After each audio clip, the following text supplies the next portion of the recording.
Going to start the next session of chemistry, 12th chemistry. This is lecture number 16 और आज जो हमारा lecture है उसका नाम है बर्कले एंड हार्टलेज मेथड। बड़ा इंपॉर्टेंट मेथड है।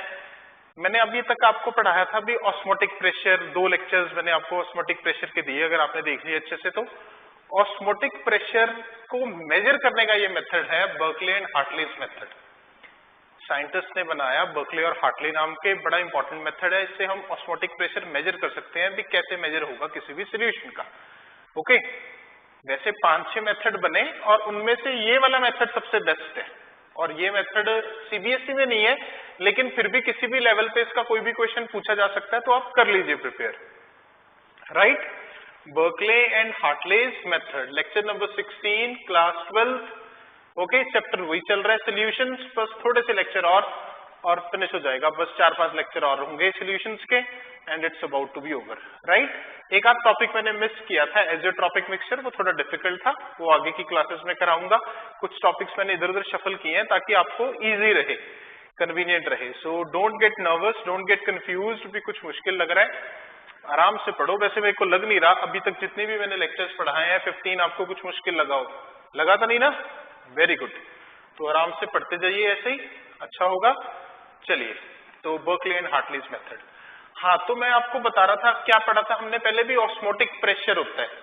क्या बताया था पहले? ऑस्मोसिस समझाया था, फिर ऑस्मोसिस को रोकने वाला जो प्रेशर होता है ना, जब ऑस्मोसिस जिसकी वजह से हो रही है, जो वो मिनिमम प्रेशर है उसका नाम होता है ऑस्मोटिक प्रेशर।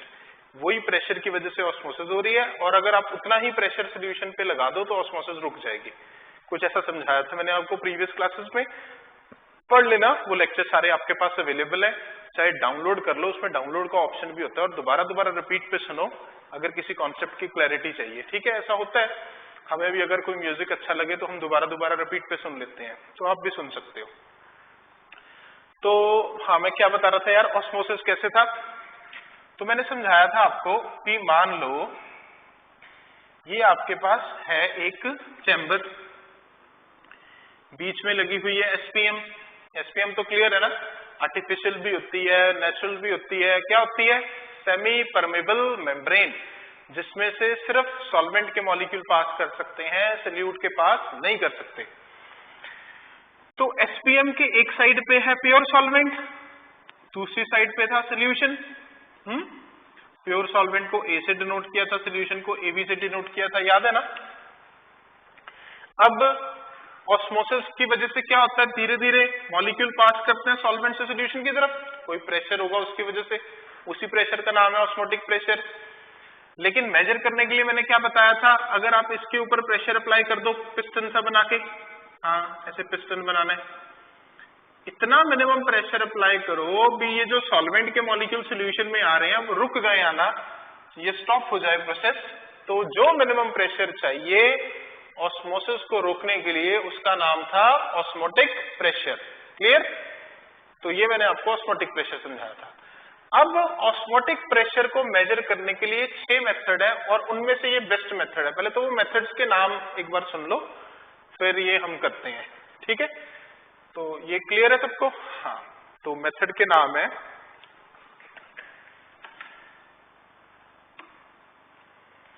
पहले मेथड का नाम है वेफर्स मेथड,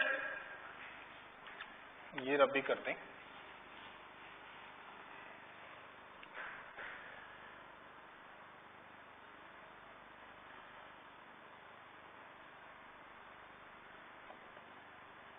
क्या है इसकी pronunciation? Pfeffer's method. Right. Number 2 है de Vries method, de Vries method भी बोल सकते हो, de Vries method. Number 3 Morse and Frazer method, Morse and Frazer method. Number 4 plasmolysis method,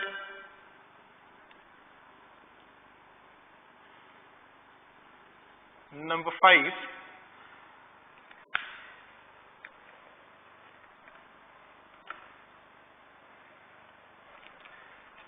5 है Townsend porous disc method.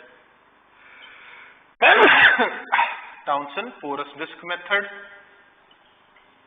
Number 6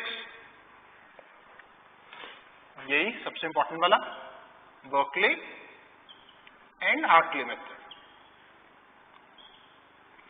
ये आपको नाम पता होना चाहिए, किसी कॉम्पिटिटिव एग्जाम में पूछे जा सकते हैं, तो नॉलेज होनी चाहिए। करना हमने एक ही है सिर्फ, बर्कले एंड हार्टले मेथड। वो मैं आपको समझाऊंगा, आप सीख लो उसे अच्छे से एक बार। बस सीखने के बाद क्या करना है, सीखने के बाद अगर कभी पूछा जाए तो अपने वर्ड्स में एक्सप्रेस कर सकते हो, और टॉपिक समझ आ गया तो फिर कभी भी बना सकते हो। ठीक है, कोई इतनी टेंशन वाली बात नहीं है भी जो रट के लिखना है या जो मैं लिखवाऊंगा वर्ड्स वही लिखना है। समझ मेरे से लो, अपने वर्ड्स में बना के आप उसे लिख सकते हो, Berkeley and Hartley method. Okay, हाँ तो ये नाम क्लियर हो गए। वेफर्स मेथड बोलते हैं, de Vries method, Morse and Frazer method, plasmolysis method, Townsend porous disc method, और 6th है बर्कले एंड हार्टले मेथड। तो ये 6 मेथड हमने करने हैं फॉर 6 मेथड में से एक करना है फॉर मेजरिंग। हाँ, ये कॉन्सेप्ट क्या है, फॉर मेजरिंग ऑस्मोटिक प्रेशर। किसके लिए होता है, ऑस्मोटिक प्रेशर को मेजर करने के लिए। ठीक है, अब मैं बनाऊंगा इसका सेटअप सारा, आप भी साथ साथ में बनाओ, हो सके तो पेंसिल, पेन, स्केल, कॉपी अच्छे से यूज कर लो, राइट। नहीं तो बाद में स्क्रीनशॉट भी ले सकते हो, वैसे खुद बना लो अच्छे से तो बन जाएगा। ठीक है, पहले समझ लो फिर अच्छे से बनाना, बन जाएगा अच्छे से। ओके, ये मिटा दें, Pfeffer's, de Vries, Morse and Frazer, plasmolysis, Townsend porous disc method, Berkeley and Hartley method. चलो, तो कुछ ऐसा होता है बर्कले एंड हार्टले मेथड का सिस्टम। सबसे पहले आपके पास एक चैम्बर है, तो वो चैम्बर हम ऐसे बनाएंगे कुछ।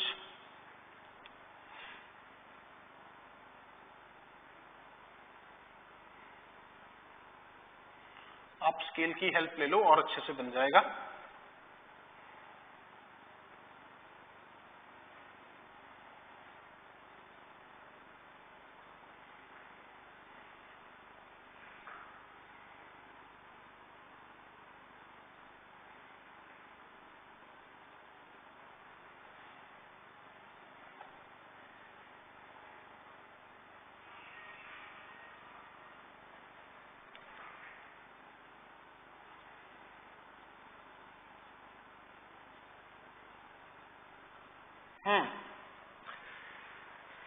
ये इनर वाला पाइप है, और ये जो मैंने एंड में इसके बनाए, ये कॉक के इसके एंड है। कॉक मतलब एक रबर सी कह लो या वुड सी कह लो, जिसमें से पोरस मटेरियल है, जिसमें से आ सकता है कुछ भी। तो इसे बोलेंगे, ये होता है पोर्सलेन कंटेनर।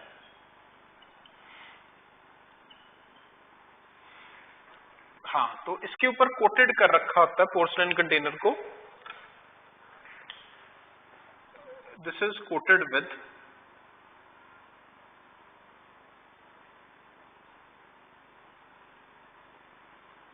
ये मैं इसकी कोटिंग कर रहा हूं, कोटेड विद कॉपर फेरोसाइनाइड। किसकी कोटिंग कर रखी है, copper ferrocyanide, porcelain container, and this blue is coating of. अच्छा, जब बनाओगे ना ऊपर भी स्पेस छोड़ दो, नीचे भी स्पेस छोड़ दो। हाँ, ऊपर मेरे को भी जरूरत पड़ेगी, कोशिश करो ऊपर भी स्पेस छोड़ दो, नीचे भी स्पेस छोड़ दो, बीच में सेंटर में बनाओ ताकि ऊपर और नीचे स्पेस रहे proper. Coating of copper ferrocyanide,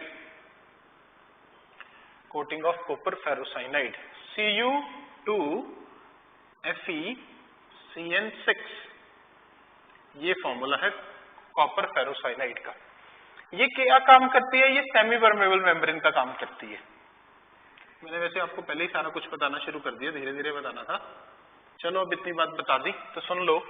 तो आपके पास ये जो मैंने ग्रीन कलर से बनाया ये पोर्सलेन का कंटेनर है। पोर्सलेन मतलब कोई जैसे कांच सा होता है या वो चीनी मिट्टी सी होती है जिसकी क्रॉकरी बनती है, कप प्लेट्स बनती हैं, तो वो पोर्सलेन का कंटेनर है और उसके ऊपर कोटिंग कर रखी है कॉपर फेरोसाइनाइड की। ये जो कोटिंग है ये काम करेगी सेमी परमेबल मेम्ब्रेन का, मतलब इसमें से सॉल्वेंट मॉलिक्यूल पास कर सकेंगे, राइट। और इसके अंदर हमने भरा है सॉल्वेंट। सॉल्वेंट मतलब मान लो प्योर वाटर भरा है, ओके। अब इसमें से एक पाइप जा रहा है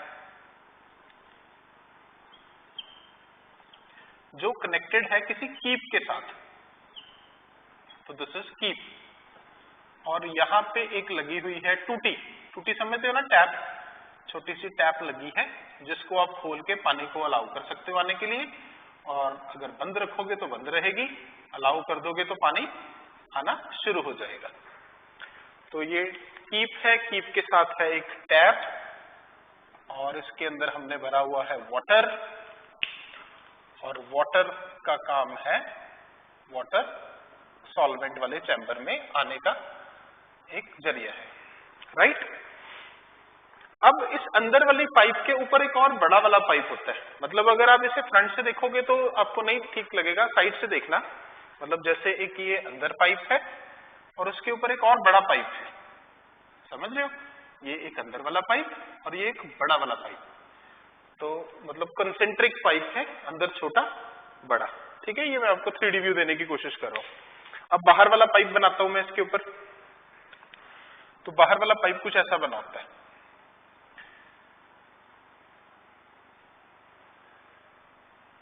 इसके ऊपर लगा होगा एक पिस्टन,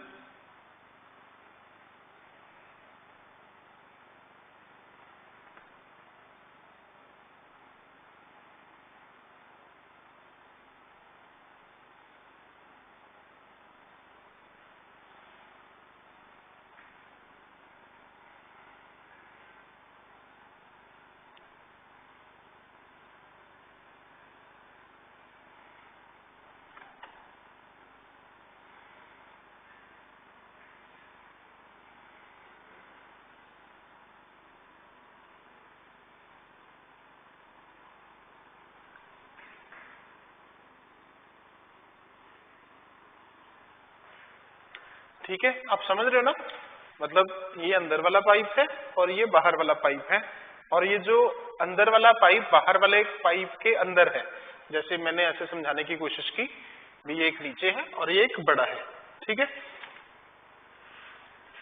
तो ऐसे दो प्रकार के पाइप है। इसके अंदर अब है, ये बाहर वाले पाइप के अंदर हमने कन्फाइंड किया है सोल्यूशन। सोल्यूशन मतलब हायर कंसंट्रेशन कुछ, राइट। तो नीचे है सॉल्वेंट, सॉल्वेंट की है लोअर कंसंट्रेशन, ऊपर है सोल्यूशन, सोल्यूशन की है हायर कंसंट्रेशन। अच्छा, यहां पे अब क्या है, इस पिस्टन के साथ एक कनेक्टेड है pressure gauge. Pressure gauge, pressure gauge का क्या काम है, प्रेशर गॉज का काम है प्रेशर को मेजर करना, ठीक है। और सॉल्वेंट के साथ अलग से, जैसे ये बात आपको समझ में आ गई ना, कंसेंट्रिक पाइप्स, इस सॉल्वेंट के साथ एक और कैपिलरी कनेक्टेड है, फाइन कांच की ट्यूब कनेक्टेड है, नाम है उसका कैपिलरी ट्यूब। इस कैपिलरी ट्यूब के अंदर एक मार्क लगा लिया हमने। इस कैपिलरी ट्यूब के अंदर एक मार्क लगा हुआ है वाटर का, मार्क लगा हुआ है, उससे हमें पता चलता है भी इसके अंदर कितना वाटर भरा हुआ है। तो वाटर इसके अंदर भी है क्योंकि इसके अंदर सारा सॉल्वेंट है ना, और यहाँ पे इस कैपिलरी के अंदर भी वाटर आ रहा है, राइट। तो इस मार्क से हमें पता चलेगा भी पानी का लेवल कंटेनर में बढ़ रहा है या कम हो रहा है, क्योंकि अब ऑस्मोसिस होने वाली है ना, ये सेमी परमेबल मेम्ब्रेन के थ्रू सॉल्वेंट सोल्यूशन की तरफ जाएगा, तो पानी का लेवल यहाँ पे कम होगा। फिर यहाँ से हम पिस्टन से प्रेशर एडजस्ट करेंगे, तो कुछ ऐसा होगा और आपको सारा प्रोसेस पता चल जाएगा, ठीक है जी। तो ऑलमोस्ट हमारा बन गया ये सेटअप, जैसा भी बना है आप देख लेना, बुक में भी बना हुआ है, एक बार और प्रैक्टिस कर लेना बुक में से देख के। मैंने थोड़ा बुक से हटके बनाया है, अपनी क्रिएटिविटी डाली है। आप थोड़ा बुक में बोरिंग है, बोरिंग वाला सा वो वाला देख लेना। बस मतलब कहने का ये मतलब है भी अंदर एक पाइप है और उसके ऊपर एक बड़ा पाइप है और अंदर वाले और बाहर वाले पाइप के बीच में सेमी परमेबल मेम्ब्रेन है। वो सेमी परमेबल मेम्ब्रेन यहाँ पे बनी हुई है कॉपर फेरोसाइनाइड की। कॉपर फेरोसाइनाइड एक सेमी परमेबल मेम्ब्रेन है, सेमी परमेबल मेम्ब्रेन जो कि सॉल्वेंट को अलाउ करेगी, सॉल्यूट को अलाउ नहीं करेगी। इसके साथ कनेक्टेड है एक कीप में से वाटर आ रहा है और टैप है, टैप को आप ओपन कर सकते हो, क्लोज कर सकते हो ताकि पानी का लेवल आप एडजस्ट कर पाओ। सॉल्यूशन के ऊपर लगा हुआ एक पिस्टन, हाँ तो ये लेबल नहीं किया हमने। पिस्टन का काम है प्रेशर अप्लाई करना और उसे रीड करने के लिए है प्रेशर गॉज। प्रेशर गॉज आपको बताएगा भी प्रेशर ज्यादा है या कम है, तो प्रेशर गॉज की हेल्प से आप प्रेशर पता कर सकते हो। अब जब ऑस्मोसिस होगी, हाँ तो ये मार्क के अकॉर्डिंगली आपको पता चलेगा पानी का लेवल कम है या ज्यादा है। दूसरी साइड से एक और कैपिलरी ट्यूब कनेक्टेड है, ठीक है जी। और ये बाहर वाला कंटेनर है। हाँ, बाहर वाला कंटेनर जो है वो एक बहुत बढ़िया मेटल का बना होता है, वो है गन मेटल, ठीक है। गन मेटल एक अलॉय है और उस अलॉय से बना होता है ये, और इसका काम होता है बस एक पाइप है बड़ा वाला, तो बड़ा वाला पाइप गन मेटल का, अंदर वाला पाइप पोर्सलेन का और कोटिंग कॉपर फेरोसाइनाइड की। कॉपर फेरोसाइनाइड का फॉर्मूला Cu2Fe(CN6). अब समझाओ इसमें होता क्या है। इसमें होता ये है भी हमने अंदर वाले पाइप के अंदर पानी भर दिया सॉल्वेंट और उसकी कोटिंग कर दी कॉपर फेरोसाइनाइड से। अब जब ऑस्मोसिस का प्रोसेस होगा तो धीरे धीरे पानी सॉल्वेंट से किस तरफ जाएगा, सॉल्यूशन की तरफ जाएगा, ठीक है जी। ऑस्मोसिस में क्या होता है, सॉल्वेंट से सॉल्यूशन की तरफ जाता है। जब यहां से यहां तक जाएगा तो इस मार्क में पानी नीचे आना शुरू हो जाएगा, ठीक है। तो हमें पता चल रहा है अभी ऑस्मोसिस हो रही है, तो सॉल्वेंट से सॉल्यूशन की तरफ जा रहे हैं। फिर हम क्या करेंगे, अगर इस मार्क में नीचे जाना शुरू होगा तो हम क्या करेंगे, यहां पिस्टन से प्रेशर अप्लाई करेंगे।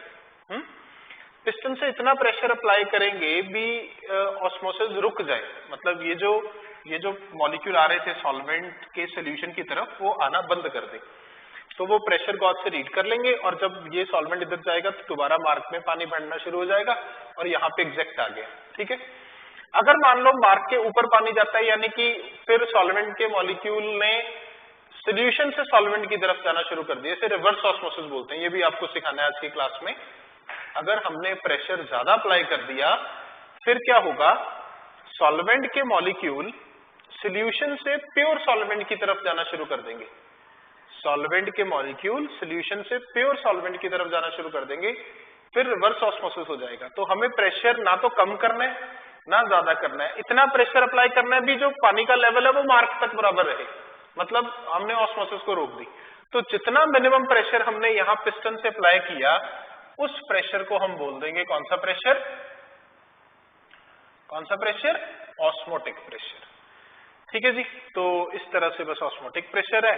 पानी का लेवल मार्क तक एडजस्ट करने के लिए आप इसकी हेल्प ले सकते हो कीप की, इसका कोई ज्यादा रोल नहीं है। तो वाटर इसमें से अलाउ करो, पानी आ जाएगा, फिर रोकोगे तो पानी रुक जाएगा, तो पानी का लेवल आप एडजस्ट कर सकते हो with the help of keep, right. Agreed everything, चलिए गुड।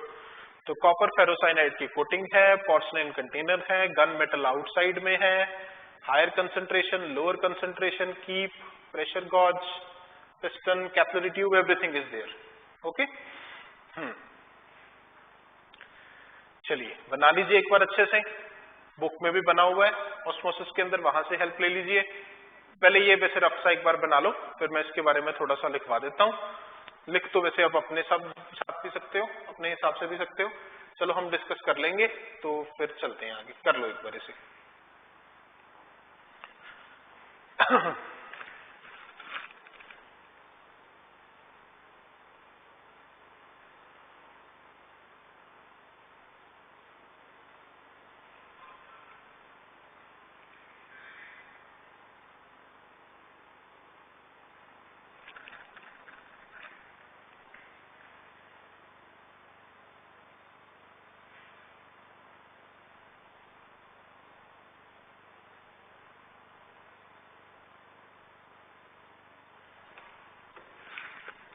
चलो जी, सो बर्कले मेथड के बारे में लिख लो, अपने आप ही लिख लो। इन दिस मेथड, यहाँ पे स्पेस नहीं है, मैं यहाँ पे थोड़ा सा लिखने की कोशिश करता हूं। In this method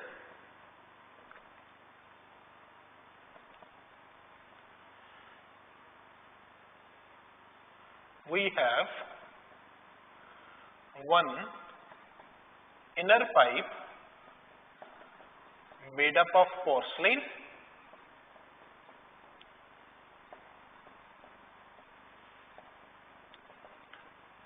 coated with copper ferrocyanide।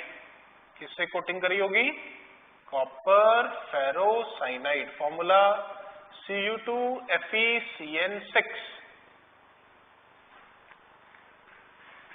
which acts like semi-permeable membrane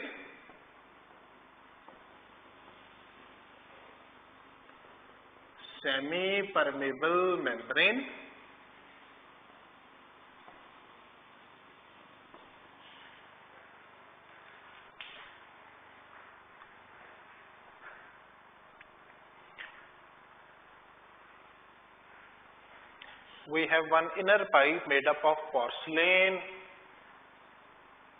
coated with copper ferrocyanide which acts like semi-permeable membrane।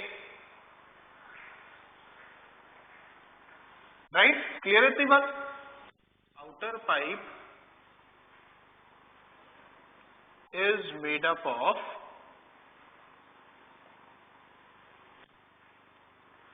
gunmetal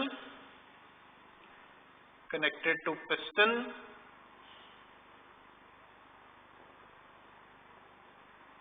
and pressure gauge। और क्या कनेक्टेड है साथ में? Pressure gauge. प्रेशर गॉज क्या होता है? प्रेशर मेजर करने के लिए, थ्रू विच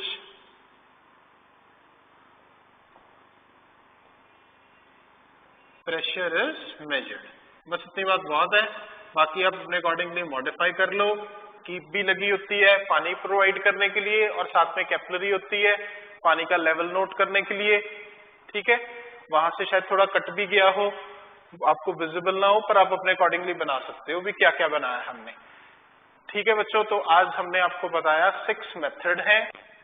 पहले का नाम है पहले का नाम क्या था बताओ, क्या था यार? Pfeffer's method, de Vries method, Townsend disc method, Hartley method, plasmolysis method, और उनमें से ये बेस्ट मेथड है बर्कले एंड हार्टलेस मेथड। तो पहले आपको एक इनर पाइप बनाना है। इनर पाइप के अंदर सॉल्वेंट है, सॉल्वेंट आपका वाटर है कोटेड विद कॉपर फेरोसाइनाइड, वो जो कि सेमी परमेबल मेम्ब्रेन का काम करेगी। फिर उसमें से वो सोल्यूशन की तरफ जाएगा, सोल्यूशन की हायर कंसंट्रेशन होती है। सॉल्वेंट के मॉलिक्यूल्स ऊपर हमने पिस्टन की हेल्प से प्रेशर अप्लाई करना है, प्रेशर गॉज प्रेशर रीड करेगा। जब हम प्रेशर अप्लाई करेंगे तो लेवल ऑफ द वाटर फिर बढ़ना शुरू हो जाएगा। हमने इतना प्रेशर अप्लाई करना है भी वो मार्क तक पानी जाए, ना उससे ज्यादा जाए ना उससे कम जाए। तो जितना प्रेशर अप्लाई करने पे पानी का लेवल एग्जैक्टली मार्क तक पहुंच गया, उस प्रेशर को हम ऑस्मोटिक प्रेशर बोलेंगे। और हमें फॉर्मूला पता है क्या होता था, pi is equals to CRT। याद है ना आपको? C का मतलब था कंसंट्रेशन, जिसे मोलैरिटी भी बोलते थे, R है रियल गैस कांस्टेंट और T है टेम्परेचर। और ये हमने कर लिया Berkeley and Hartley's method for measuring osmotic pressure. Right बच्चों? तो अब तक मैंने आपको ऑस्मोसिस के सारी चीजें बता दी वन बाय वन करके। हाँ, एक दो चीजें अब और दिमाग में आ गई, वो भी बतानी थी। एक तो this is one of the finest method for measuring osmotic pressure. क्यों? क्योंकि ये कुछ ज्यादा कॉस्टली नहीं है इसमें और इमीडिएट रिजल्ट्स आ जाते हैं, तो बेस्ट मेथड है। मतलब this is a economical method and it gives very fast result, बड़ी जल्दी रिजल्ट आ जाते हैं। तो ये दो फायदे आप लिख सकते हो बर्कले एंड हार्टलेज मेथड के। बाकी मेथड में टाइम ज्यादा लगता है और थोड़ा ऑपरेटर्स महंगा पड़ता है, इसलिए उनको प्रेफर नहीं करते, इसको प्रेफर करते हैं for measuring osmotic pressure. Right? लिखवाने की जरूरत तो नहीं, कर लोगे ना अपने आप? Very good. अच्छा, अब आपको एक चीज बतानी थी, और रिवर्स ऑस्मोसिस क्या होता है। एक तो ये चीज रहेगी और एक ये चीज बतानी थी भी क्यों osmotic pressure best colligative property है फॉर मेजरिंग मॉलिक्यूलर मासेस। दो चीजें और बताते हैं, फिर हम नेक्स्ट क्लास में न्यूमेरिकल्स करवाएंगे आपको ऑस्मोसिस के, ऑस्मोटिक प्रेशर के, राइट। चलिए, तो नेक्स्ट है रिवर्स ऑस्मोसिस। मिटा दे इसे, आ गया सबको समझ? हाँ, ठीक ठाक बन गया। अब और अच्छे से बनाना हो जाएगा। हाँ, ये बताना अभी भी भूल गए, इसे कॉक बोलते हैं, ठीक है। कॉक का मतलब एक काइंड ऑफ वुड, ये काइंड ऑफ लकड़ी का टुकड़ा जिसकी ओपनिंग है और बीच में से स्पेस है, गैप है, जहां से पाइप आपका निकल के आ रहे हैं, राइट। यहां पे भी गैप है जहां पे पिस्टन लगाया हुआ है, ओके। तो हाँ, रिवर्स ऑस्मोसिस बताना रह गया।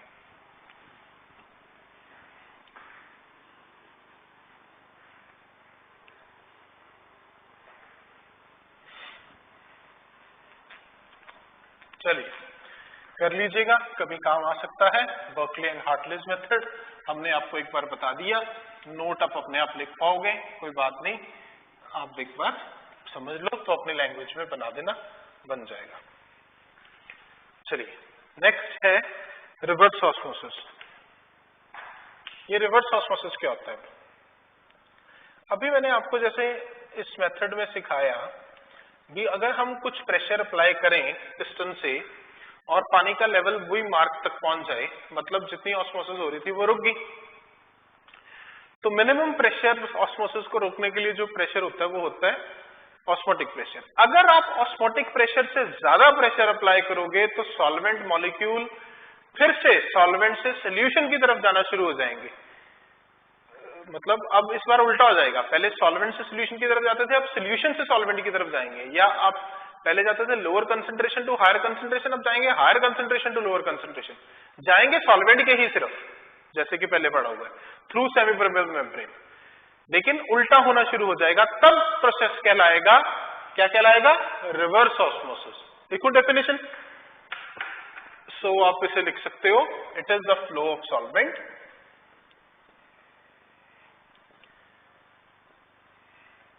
लिख लो, डेफिनेशन पता होनी चाहिए, through semi permeable membrane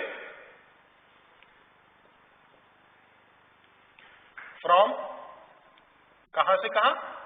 solution to pure solvent, या ये भी बोल सकते हैं from higher concentration to lower concentration.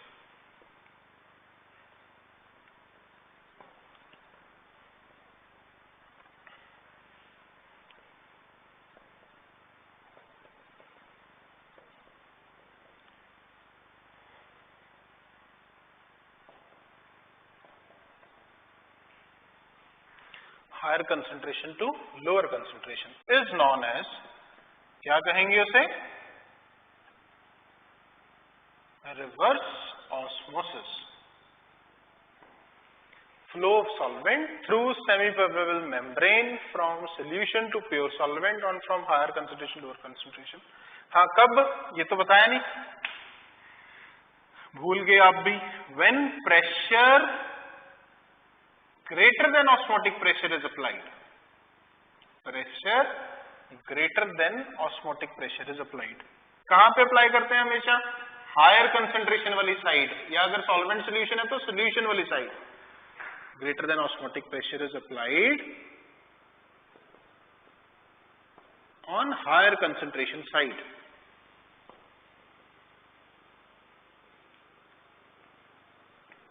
Then that is known as reverse osmosis। RO आपके घर में भी होता है, आरओ कैसे काम करता है बताओ अब? वो सेम यही होता है भी, उसमें भी हम एक पंप की हेल्प से, इलेक्ट्रिसिटी से वो कनेक्टेड होता है, जो पानी आता है वो हार्ड वाटर होता है, तो उसमें प्रेशर अप्लाई करते हैं, तो प्रेशर अप्लाई करने से एक मेम्ब्रेन भी उसके अंदर, बहुत सी मेम्ब्रेन होती है, वो चेंज भी करनी पड़ती है, आपको पता होगा। तो पानी उस मेम्ब्रेन के थ्रू क्या होता है, प्योर वाटर हल्का पानी होके आपके आरओ में अलग आ जाता है, और एक वेस्ट पाइप है उसमें से वो जो हायर वाला बाकी वाले मॉलिक्यूल उसमें अलग जाना शुरू हो जाते हैं, तो वो होता है reverse osmosis.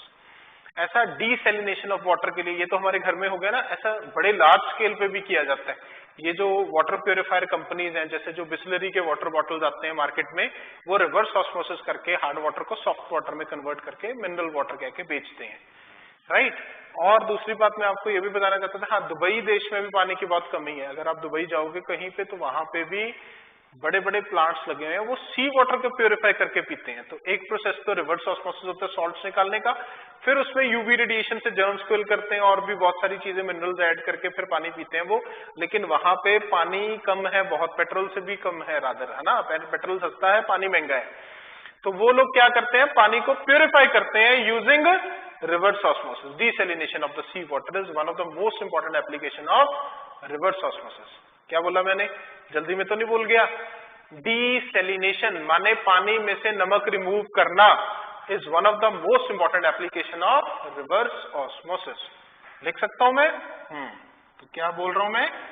Desalination of sea water. मैंने बोला आपको दुबई में तो करते हैं, हालांकि गया तो मैं भी नहीं, कोई गया था फ्रेंड तो वो बता रहा था वहां पे समुद्र के पानी को ही प्योरीफाई करके रिवर्स ऑस्मोसिस से और फिर वो पीने का काम करते हैं, क्योंकि पानी की कमी है वहां पे, हाँ अरब कंट्रीज में। तो desalination of sea water is used to have pure drinking water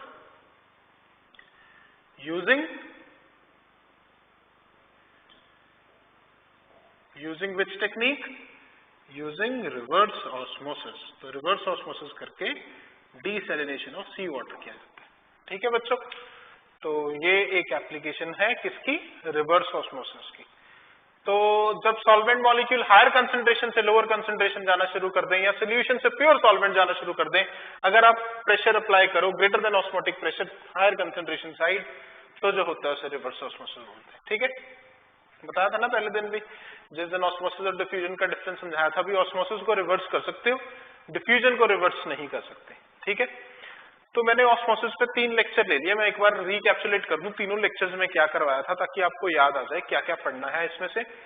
पहले तो ऑस्मोसिस की परिभाषा, ऑस्मोसिस की डेफिनेशन क्लियर होनी चाहिए। भी सॉल्वेंट के molecule through semi permeable membrane आते हैं लोअर कंसंट्रेशन से हायर कंसंट्रेशन की तरफ, उसे ऑस्मोसिस बोलते हैं। बस डिफ्यूजन से उल्टा याद रखो, भी डिफ्यूजन से हायर टू लोअर है, इसमें लोअर टू हायर है। फिर ऑस्मोसिस में जो मेम्ब्रेन है वो है सेमी परमेबल मेम्ब्रेन। ठीक है, डिफरेंस समझ लो, एग्जांपल समझ लो डे टू डे लाइफ में जो होती हैं। जैसे मैंने आपको बताया भी जो फ्लावर्स हैं वो रिवाइव कर जाएंगे, जी पड़ेंगे फिर से, मतलब ठीक हो जाएंगे, मुरझाए हुए फ्लावर्स फिर से खिल पड़ेंगे अगर आप पानी में रख दो, तो उनमें ऑस्मोसिस हो जाएगा। अचार अचूर बनाना है, मुरब्बा बनाना है, तो उसे शुगर सोल्यूशन में डालते हैं मुरब्बा बनाने के लिए, अचार बनाने के लिए नमक के पानी में डालते हैं, तो सारा पानी उनमें से निकल जाता है, वो ऑस्मोसिस है। वो एक्सो ऑस्मोसिस हो रहा है प्लांट्स के केस में, वो फ्लावर्स के केस में एंडो ऑस्मोसिस हो रहा है। अगर पानी अंदर जा रहा है तो एंडो कहेंगे, बाहर जा रहा है तो एक्सो कहेंगे। और जो मेम्ब्रेन होती है हमारी स्किन भी रादर, और ये जो वेजिटेबल्स और फ्लावर्स की जो मेम्ब्रेन है वो सेमी परमेबल मेम्ब्रेन का काम करती है, राइट। तो ऐसे बहुत से एग्जांपल्स हैं डे टू डे लाइफ में ऑस्मोसिस की। फिर ऑस्मोटिक प्रेशर का फॉर्मूला ड्राइव करवाया था, pi is equal to CRT। Again क्योंकि पाई सी पे डिपेंड करता है, सी मतलब मोलैरिटी है, number of moles per unit volume, तो नंबर ऑफ मोल्स पे डिपेंड करता है, यानी कि ये कॉलिगेटिव प्रॉपर्टी है, ये समझाया था आपको, याद रखिएगा। फिर नेक्स्ट क्लास में बताया था आइसोटोनिक, हाइपरटोनिक, हाइपोटोनिक। तो आइसोटोनिक इंपॉर्टेंट है, उसके न्यूमेरिकल्स भी आते हैं, एक करवाया भी था मैंने आपको, π1 equals to π2, C1 equals to C2 बन के आया था। अगर किसी का किसी से ज्यादा होता है तो वो हाइपर होता है, तो जिसका कम होता है वो हाइपो होता है, राइट। फिर आज बर्कले और हार्टले मेथड सिखा दिया अच्छे से, ये भी करना है आपने। ठीक है, तो ये तीनों लेक्चर्स अच्छे से प्रिपेयर कर लो। लेक्चर नंबर ये है 16, 14, 15, 16। तो तीनों लेक्चर अच्छे से करने के बाद फिर हम करेंगे न्यूमेरिकल्स ऑफ ऑस्मोटिक प्रेशर। ठीक है जी, तो अब तब तक 3 लेक्चर्स अच्छे से प्रिपेयर कीजिए। फिर नेक्स्ट क्लास में आपको सिखाएंगे न्यूमेरिकल्स ऑफ ऑस्मोटिक प्रेशर। बस फिर एक टॉपिक और बचा है वेंट हॉफ फैक्टर, उसके 2-3 लेक्चर्स लगेंगे, फिर ऑलमोस्ट ये टॉपिक ओवर होने वाला है, फिर आप प्रैक्टिस करेंगे। हाँ, बीच में एक और टॉपिक हम छोड़ गए थे, एजियोट्रॉपिक मिक्सचर, वो सिखाएंगे आपको टाइम निकाल के, एजियोट्रॉपिक मिक्सचर। ठीक है, घबराइएगा मत, सब करवाऊंगा, अच्छे से करवाऊंगा, स्लोली करवाऊंगा। ओके बच्चों, क्लियर है सब कुछ? चलिए गुड, पढ़ते रहिए, हार्डवर्क करते रहिए, वीडियोस को लाइक करिए, शेयर कीजिए फ्रेंड्स के साथ, सब्सक्राइब कीजिए चैनल को। ओके।